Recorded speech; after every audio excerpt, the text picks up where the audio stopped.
Hi, this is Natalie. Thank you for listening to Crossroads Church, where we are bringing a real God to real people. I believe you'll be inspired by today's message.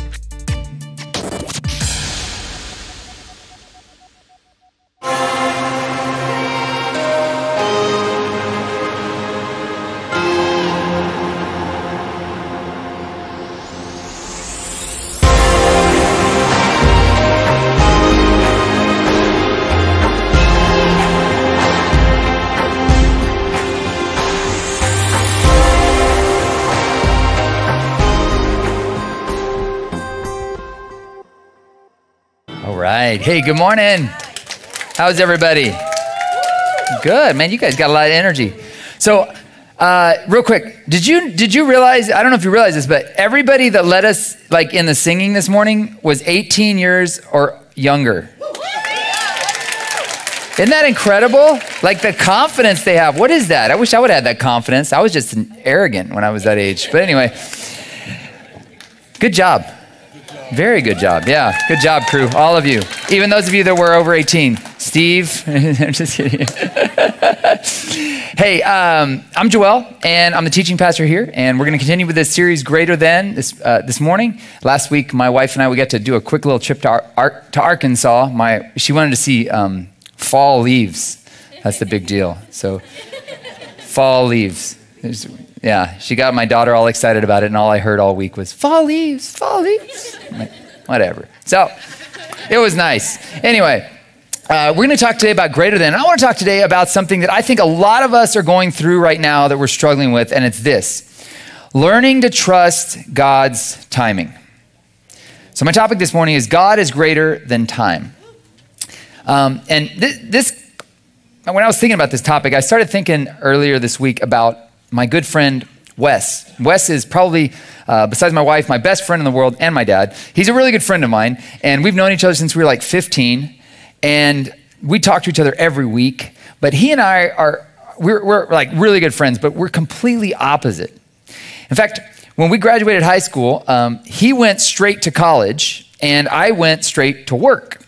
And I remember going to visit him in college and seeing he was having a real college experience. He lived in a dorm, he went to classes, and he went the college path and I didn't. And I remember sometimes thinking, man, I wonder if I should have gone to college, And anyways, the crazy thing is, right when he was graduating college, I went to college. I started to go to college. So I remember thinking, oh man, I'm behind. Sometimes you kind of compare yourself to your friends or your brothers or your siblings and sisters. And I remember thinking, man, I'm behind. I got to catch up with him, And so he went and got a job, and I went to college. He ended up getting married when he was like 18 or 19. I was like, what are you thinking, man? Like 19 years old getting married. Like we don't even know who we are when we're 19. And maybe that's maybe that's the best time to get married, because you don't know what you're doing when you're 19. So you don't know what you're getting into, right? Just kidding. But so he's getting married, and I was like, I didn't even have a girlfriend for years. And he was like, when are you going to get a girlfriend and get married? Man, I'm like, dude, I don't even know what I'm doing. I don't know what I'm doing in my life. And the crazy thing is, it all kind of culminated a couple weeks ago when I was freaking out because my daughter is going to kindergarten. My only daughter, my first child, is going to kindergarten. And he's posting on Instagram, man, it's freaky. My first daughter is off to college. I was like, this is so wild. He and I have gone on these very different tracks. And if I were to compare myself to him, I would oftentimes think, man, I'm behind in life.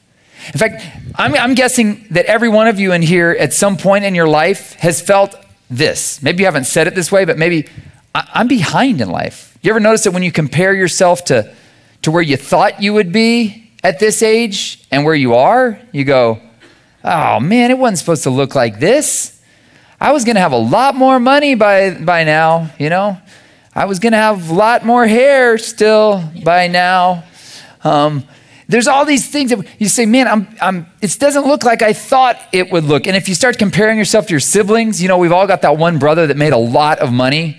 I've got my little brother, and he makes way more money than me. And I'm like, what the heck? And I'm better looking, I'm older, I should be making more money. But he's, and we compare ourselves and we're like, I should be making more money than I'm making right now. Or I should live in a nicer house than where I'm at right now. Or I should be further along in life. Or maybe you compare yourself to your parents. You say, man, by this time in their life, they had this and this and this. And you're looking at your life. And some of you are saying, man, and you know why it is? It's because I did some dumb stuff in my 20s and 30s. And some of you are saying, man, if I would have known then what I know now, I'd be farther along. And you're looking back going, ugh. They say youth is wasted on the young. Like, man, if I would have had the energy and the knowledge that I've got now, I'd have been invincible. How many of you were getting a situation where you say, gosh, if I just would have known this about myself or this about people, that first marriage might have held together. I wouldn't have the regret of that. Or I wouldn't have lost that first job if I would have known this. And you're getting a little older now and you're going, man, I only got so much time left why didn't I know this long ago? I should have known this back then. Or some of us, we look at it and go, well, I have nothing to show for my life. A guy in his 60s this week told me this. He said, man, I've got my kids. And he said, my wife and I were looking at our life and we're like, yeah, besides our kids, which is great, we have nothing to show for what our life has been on earth. And we've only got 20 years left because we're probably going to die when we're 80. And I was like, wow, that's a lot of pressure. And this is the voice I think all of us hear at some point or another. And you're being really quiet this morning, so I know that this is hitting home for you. We all feel at some point like time is the enemy. Time is taking things from us. We're getting older. We're like, man, I'm half the person I used to be. Hey, I wish I had more energy. I wish I had more of this, more of that. And we start to look at time and we go, man, time is taking it away. And you start to look and you go, do I have time to make up for what I lost with my bad decisions in the past? And we really start to feel like time is a threat to us. Well, here's the thing I want to talk to you about this morning. God is not concerned too much about the timeline of your life. What he's concerned about is you becoming who he intends you to be. In fact, God is outside of time. He's not limited by it. It really has no effect on what he's able to do. And what I've seen over and over again is that we get all hung up on the time things are supposed to play out. It should have happened by now. Oh, I should have been further along in life by now. Man, I shouldn't have. These setbacks have kept me from I'm never going to reach my potential because I made those stupid decisions. I wasted those years in prison just for that dumb thing I did, or I wasted those years married to that person, or whatever it was. All the things that we feel like time has been wasted, and God's saying, hey, if you'll give it to me, time has nothing to do with my power or what I do. Amen. He knows perfect timing. And in fact, he's not really concerned about your timeline. I've found that in my life. I'm like, okay, God, here's how this will roll out, okay?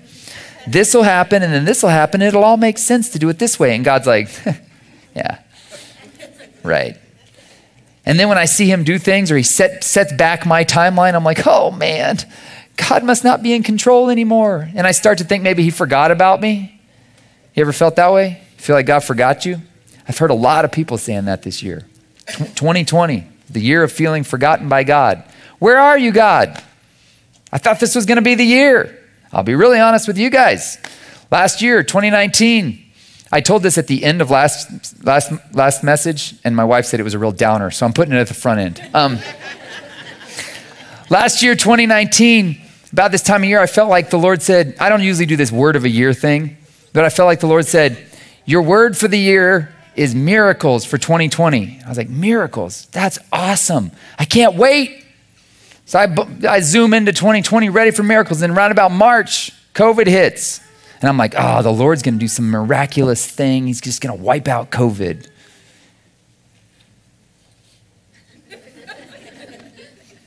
Then I had this other thing come up in the middle of the year. I was like, oh man, if this could happen. And so I started talking to these people. We're building up to this potential thing happen, and nothing. More disappointment. In fact, this year's word probably should have been disappointment, if I'm honest about it. Then just yesterday, my wife and I were working on something, and we're like, man, if the Lord would do this, and we wrote this letter, and we get the letter back from these people that we've written the letter to see if this thing can work out, and they're like, no, not going to happen. And I'm like, what's up, God?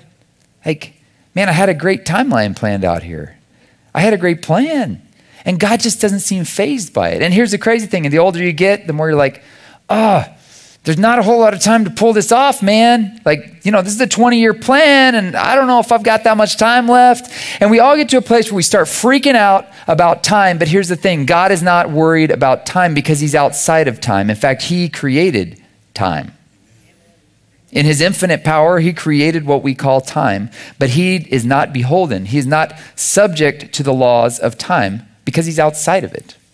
And we feel so limited and feel stuck by the timelines. So we're going to talk about that this morning. We're going to look at the life of King David. King David in one of his Psalms, that I love this Psalm, he kind of goes into this idea of, man, I feel like I'm behind in life. I feel like time has been wasted that I could have made up. I feel like I'm running out of time to get things done. I feel like maybe God forgot me and I'm just kind of like coasting and I'm trying to figure out what's going on. There's a psalm, King David starts off the psalm like this, and I love King David because he's super honest. He says, "Be merciful to me, Lord, for I'm in distress. My eyes grow weak with sorrow." I would add, and age. I've gotten to the point where I can't even see the microwave, the clock in the microwave in the kitchen. I'm like, Emily, what does that say? Is it 8? What is it? My eyes grow weak with sorrow, my soul and body with grief. Anybody had some grief with their body? You're just like, oh, this thing will not go away. And the older you get, it takes longer to heal. And you're just like, what the heck? Last year I got an injury. What was that muscle called? The psoas? I injured my psoas. You ever had a psoas injury? I have. And it was like 6 weeks, it was still injured. And I went to the doctor and she's like, sweetheart, that's what it's like in your 40s. It only gets worse from here. I'm like, she's like, it takes a long time to heal. I'm like, I used to heal so quickly and now it takes longer to heal. And you're like, what's wrong with me? I should be healing quicker. And as you get older, you start to feel that. You're like, your body feels grief. My life is consumed by anguish and my years by groaning. Anybody relate to that Monday morning? Oh, I gotta do this again. I'm forgotten as though I were dead. I've heard this a lot this year from people. They feel like maybe God just forgot them. He forgot me. Like he's just letting me like kind of lay here struggling. Does he see my pain? Does he see what I'm going through? Has he forgotten me? I've become like broken pottery. I feel shattered. I feel broken apart. We all can relate to that. But I trust in you, Lord. I say, you're my God. My times are in your hands. Deliver me from the hands of my enemies. I love this. He says, look, I got all these complaints about the way you're rolling things out, God. I feel anguish. I feel tiredness. I feel shattered. I feel broken. But hey, I know that my only hope is in you. So I'm trusting you, Lord, because my time and the way you're going to roll things out in my life and the way you're going to reveal yourself in my life, it's in your hands. He's got control of it because time doesn't affect him. He says, deliver me from the hands of my enemies, from those who pursue me. Let your face shine on your servant and save me in your unfailing love. Let me not be put to shame, Lord, for I've cried out to you, but let the wicked be put to shame and be silent in the realm of the dead. How abundant are the good things that you have stored up for those who fear you, that you bestow in the sight of all on those who take refuge in you. In the shelter of your presence, you hide them from all human intrigues. You keep them safe in your dwelling from accusing tongues. Praise be the Lord, for he showed me the wonders of his love. And I love this analogy. When I was in a city under siege. Do you know what it means to be a city to be under siege? It means an army has surrounded it and you're stuck behind the walls of your city because you can't get out. And I can't tell you how many people have felt stuck this year. I just feel stuck. I feel stuck in this marriage. I feel stuck in this job. I wish I could get out, but man, there's not a good time to be quitting your job and going looking for another one. I feel stuck in my career. I'm too old to change my careers. I just feel stuck. And so many times when we feel stuck, what do? We start checking out. We just like, man, whatever it can do to avoid the pain of it, we check out. You flip on Netflix and just binge watch TV. You hit the alcohol, the drugs, whatever it is. So many people, when they feel stuck, they're like, get me out of here. And they find an escape. Escapism is a real thing right now. So many people are struggling. Just get me out of this. I talk to people all the time with marriages right now. They're just like, man, we've been spending way more time together. And man, my husband, he's totally changed. I don't know who he is. 22 years ago, this isn't the person I married, and I don't know if I like this person anymore. And there's just this stress, and people are worn out, and they're tired. Anybody relate to feeling tired? That's King David here. I'm just tired of all this. I'm tired of all this nonsense. I feel like we're completely stuck, and I don't see any way out of the walls that are around me because I've got a city. I'm in a city under siege. But he says this, love the Lord, all his faithful people. For the Lord preserves those who are true to him, but the proud he pays back in full. Be strong and take heart, all you who hope in the Lord.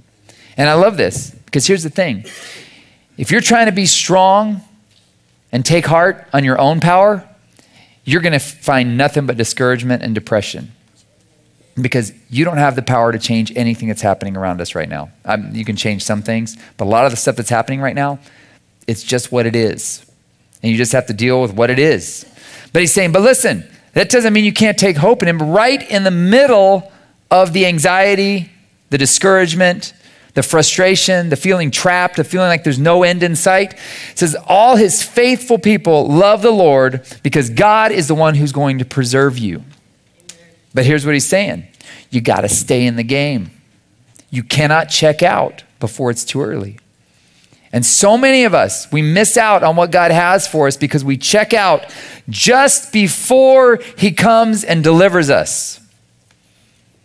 Life is lived forward, but it can only be understood looking backwards. And how many times do you look back and you say, wow, God really knew what he was doing, but at the time you felt like you were just walking through the fog. And you look back with confidence saying, oh yeah, God was with me, right? Because you see what came of it. But how many times when you're in the middle of it, do we actually say, oh yeah, I feel so confident right now walking through this fog. I have no clue what I'm doing, but I feel confidence. Here's the thing. God is right on time in your life right now because God is greater than time. He is not worried about the timeline of your life. My days are, I'm getting older. I don't know if I have time to accomplish everything I set out to do. There's so much more in me. Am I ever going to be able to do it? And it feels like everything that's happening in the world says, no, I'm stuck. But God is greater than time because he made time, and he's just really not that worried about it because he dwells in eternity. Which brings me to my second point. You've got to trust God's timing. You've got to trust that he sees it all. He knows it all. One touch of his favor can change everything in an instant. He can launch you into the future. Something you've been working on, you could work on for 20 years in your own power, and in him, in one phone call, one meeting, one chance meeting, one email, all of a sudden he launches you to the place that you go, wow, how did I doubt? Why did I doubt? I spent all that time worrying and doubting, and all of a sudden God launched me, and it was in his perfect timing. And that's the thing, so many times we look back with regret and say, man, if I'd have known then what I know now. But here's the thing, you do know it now, and God has been preparing you for the future he has for you. And you needed what, sometimes we bring unnecessary suffering to our lives by dumb mistakes we make. But here's the thing, he can redeem even that. And here's the crazy thing, he can even redeem the years that you messed up. Amen. The years that you spent, oh man, he can take that and he can redeem it and he can launch you into the future, but you've got to trust his timing. There's a Jesuit priest, a guy named Pierre Teilhard de Chardin. He wrote this prayer that I go back to over and over again. And I love this prayer. This is what he says. He said, listen, above all, trust in the slow work of God. We're quite naturally impatient in everything to reach the end without delay. Just get me there. I just want to get there. We would like to skip the intermediate stages. We're impatient of being on the way to something unknown, something new.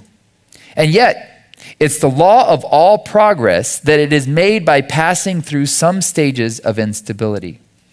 When God's doing a new thing, it's uncomfortable. It's awkward. You go, I don't like this. I don't know where the boundaries are. I don't know where the lines are. I don't know what this new world looks like.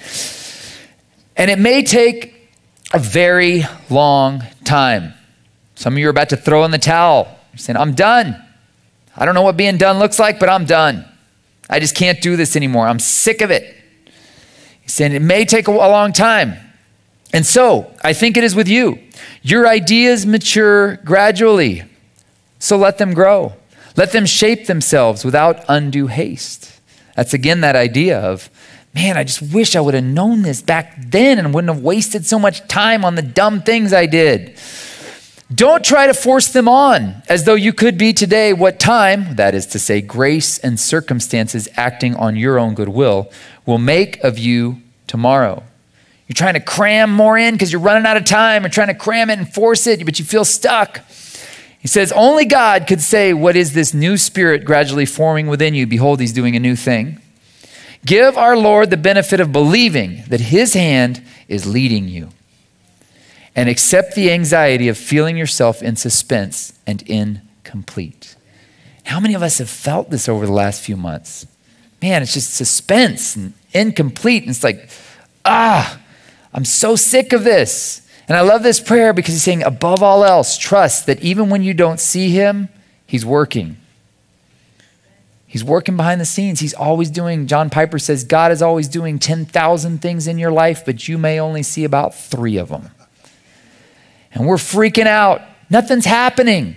There's nothing happening. It's not going to happen. It's too late. There's no way we can get to this place. There's no way that financially we can get where we want to be. There's no way the marriage can be preserved. There's no way the kids are going to come back. It's just too late. They're too far down the path. And God is saying, hold up. Calm down. I'm outside of time. I'm not limited by time. Which brings me to my final point, which is this. You must think in terms of eternity if you're going to make it. When I say think in terms of eternity, I mean recognize this. This life is a very, very small blip on the radar screen of all of eternity. And you're not living for just this life. In fact, the Apostle Paul, I should have put this verse up there. He said this. He said, if in this life only we have hope in Jesus, we are of all people the most to be pitied. If we're doing the right thing when everybody else is doing the wrong thing, if we're telling the truth when everybody else is lying and seemingly getting away with it, if we're being honest when everybody seems to be cheating and it seems like they're getting away with it, we're most to be pitied if this is it. But we're living for something bigger and higher and further than this life. And that's our only hope. Because if you look around, it may look like the wicked are getting away with it, but they're not in the end. God says, I am the Alpha. I was there at the beginning, and I'm the Omega. I will be there at the end to wrap the whole thing up. And I will make sure that justice is done. It will be done right. And in your life, he who began a good work in you will be faithful to complete it. He knows the number of your days. He knows every breath you're going to take. He even knows the number of hairs on your head, even if they're becoming less and less. He knows it. And he is ruling and reigning, and he's not fazed by time. And we've got to recognize that he's looking at things from the eternal perspective, and that's where we've got to take our mind. Got to say, you know what? There's some stuff on this planet that may never make sense to me. I don't know why he died. I don't know why she died. I don't know why they left me. But here's the thing. In the end, God is going to get his way. And when we stay focused on eternity, we say, man, I'm not living for this. All this stuff, it's going to go away. One of these days, God's going to come. He's going to set things right. What I'm living for is the eternal that God has set up for us. Because here's the thing, man. This right here is a space of time we're in. And eternity goes on and on and on and on. And what happens here on earth has an impact on what happens in eternity. And the way you decide what eternity is going to look like in terms of the reward we receive in heaven is based on, do you stay in the game here? Do you refuse to check out? Do you stay in the battle and don't give up on the fight?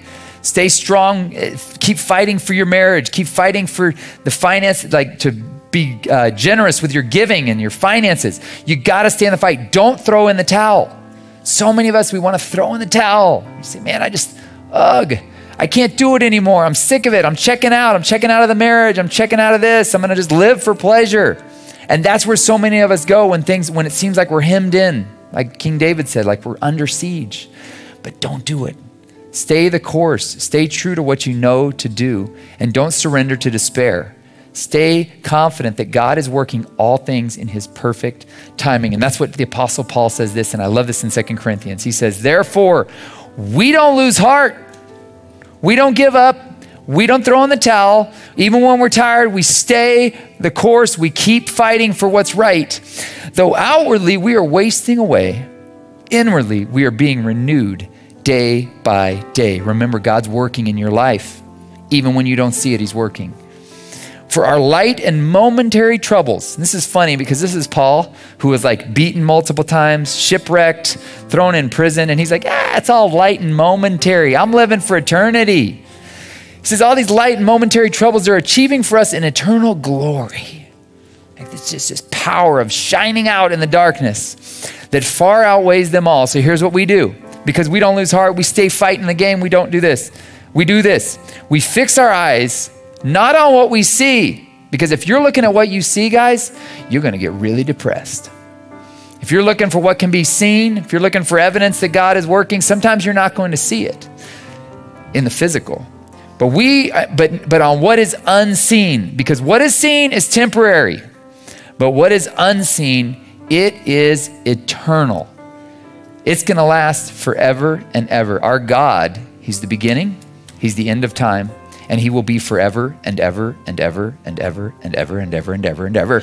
And we will be with him in that time. And this space and time, we're going to look back at it and go, life. Life. Remember that? Remember life?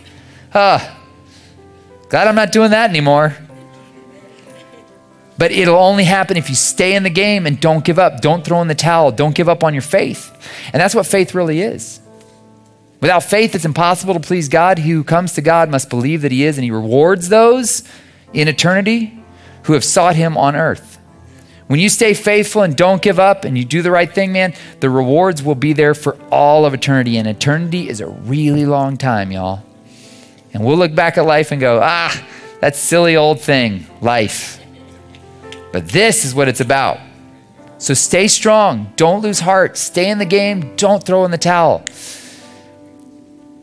My word for this year was miracles. And I haven't seen what I thought was a miracle this year. Now, there's a verse in Psalm that says, you crown the year with favor. Hey, he might still pull out a miracle, but here's the thing. This is the mistake I make all the time. I'm looking for a miracle on my terms and in the physical realm. But I don't know what miracles God is doing behind the scenes that I don't even know about. And I get discouraged and disappointed.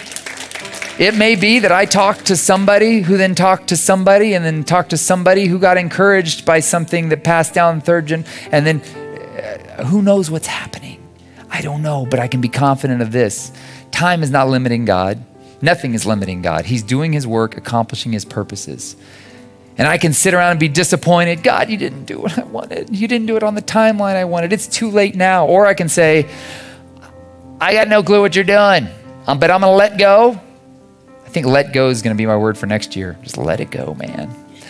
Let go. Keep your hands open and say, God, I know that you're working even when I don't see it. You're accomplishing your purposes, and your purposes for my life are what I would want my purposes to be if I knew all the details. Stay in the fight, guys. I know we're tired. I know you're like, get this year out of here. But here's the thing.